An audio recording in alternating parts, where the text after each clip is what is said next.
You're listening to the Sales Hunter podcast. My name's Mark Hunter. And hey, really, what are the steps you need to take right now to improve your value proposition?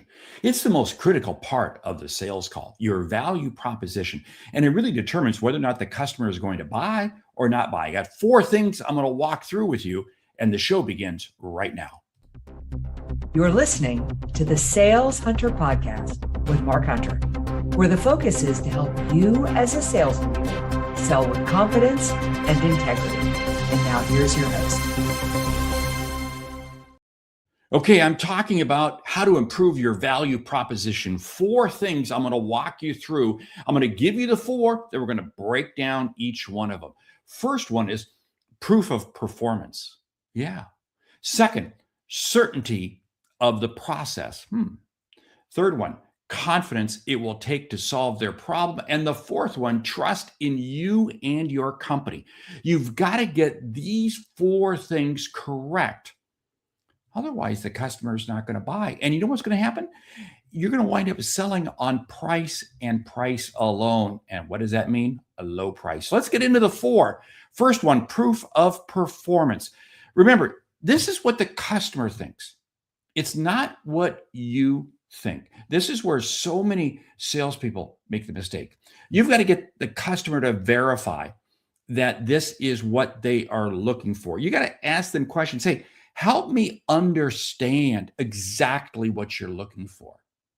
How have you made decisions like this in the past? You've got to get very frank and very direct with them on questions early on in the sales call, because if you don't understand what they're looking for and why and how they're going to measure whether or not this is the right option, you're toast. Now, what are some other things that you do? Well, one of the best ways is with a story of another customer in their field, another customer that they can relate to. If you can share a story that they can connect with, it is amazing at how they begin to see proof of performance.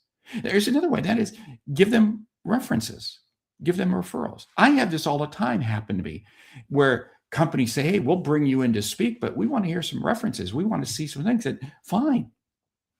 Third one that I like, but I don't like, and that is allow them to test your product. Allow them to test it out, what it is. But here's the problem. You have to control the test. If they just say, hey, why don't you let us test drive it for 60 days or something like that, and we'll get back to you. You give it to them, and they never get back to you because they never get around to testing it. You've got to control the test. You've got to make sure that they are actually testing it.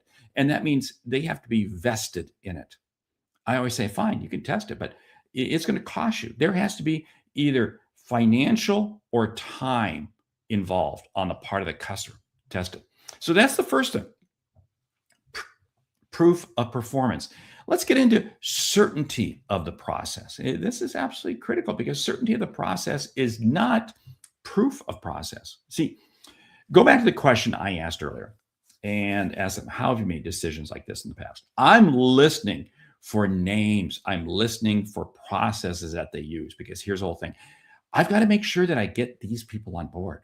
If there are other people lurking in the shadows, I got to make sure that I've had conversations with them. Now, this becomes more and more of an issue the more complex the issue is, or the more complex the deal is, the more critical it is to the customer you're selling to.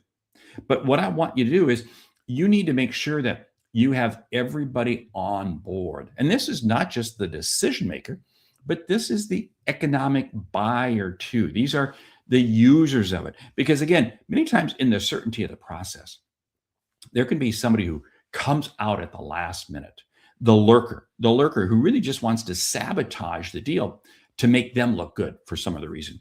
Or it may be legal. Legal may suddenly come in and say, hey, hold it. You can't do a contract like this. It may be procurement, but certainty of the process is absolutely key, because again, I can't even begin to put my value proposition on the table until I've got certainty. And this is where so many times people put a value proposition on the table and then it breaks down and we're going back to square one and reworking everything. Now, number three, confidence, it will solve the problem. Okay.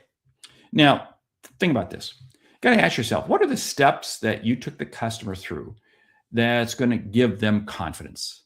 Have you addressed all of the options they might be looking at? Now, don't bring up unknowns. Okay. Don't bring up unknowns. But you do want to make sure that you've addressed all of the options, all of it. In other words, have all of their objections been handled? You've got to make sure that you know that, because otherwise what happens is they're going to come back up when you really begin negotiating the deal. They're going to come back up when you put the value proposition on the table. I can't stress this enough. You see, what I'm looking for also is, has the customer run the numbers? In other words, has the customer run the numbers? And what I mean the numbers, it may be their return on investment, or has the customer really seen and understood how what you are selling them is going to help them, is really going to help them satisfy the issue. Now, this is absolutely key, because this comes up essential when you deliver the proposal. Because when you deliver the proposal, your value proposition, you have to restate to them the confidence factors that they have in why they're going to buy from you. This is absolutely key. You see, they've always got criteria. And this is where so many salespeople fall down, because they don't take the time to really understand what is the confidence that the customer is looking for. It's not about your confidence. You may know your product works. You may know your solution works. That's terrific, outstanding. But it's about the customer feeling comfortable. Now, here's the whole thing. You have to play it back to them. And don't hesitate to ask a question as you play it back to them, because you play back the answer that they shared with you. But then guess what? You're going to ask them a question. Hey, are we still on track with this? So many salespeople get scared of asking that, and then there's a problem. You see, what happens is salespeople skirt around this confidence issue because they're making assumptions. Very fatal. The fourth one, do they have trust in you and your company? How do you see this? Well, here's what I look for.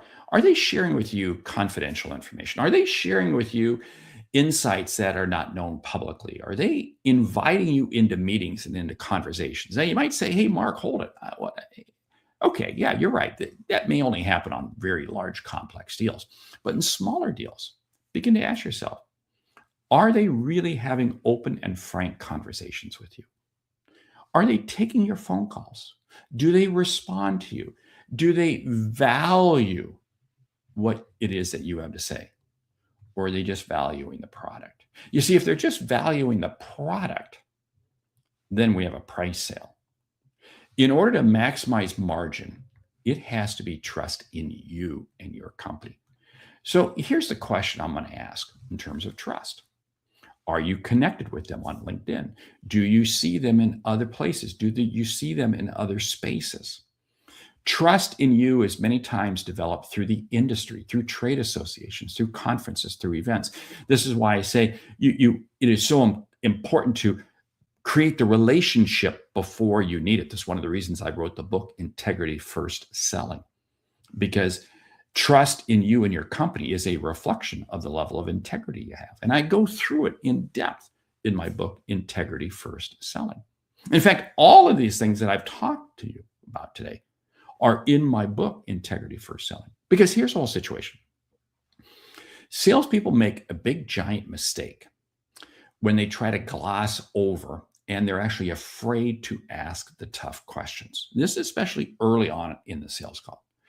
And what happens is then they get down to proposal stage, value proposition stage, and they run into objections and things stall out. This is very, very harmful. And it's why so many deals never ultimately close and they just die. Now, what's happened is you've spent a tremendous amount of your time going through the process to develop and get them there. You've made calls on them, you've had them in your pipeline, you've done all this stuff, and probably it's in your estimate. And then guess what?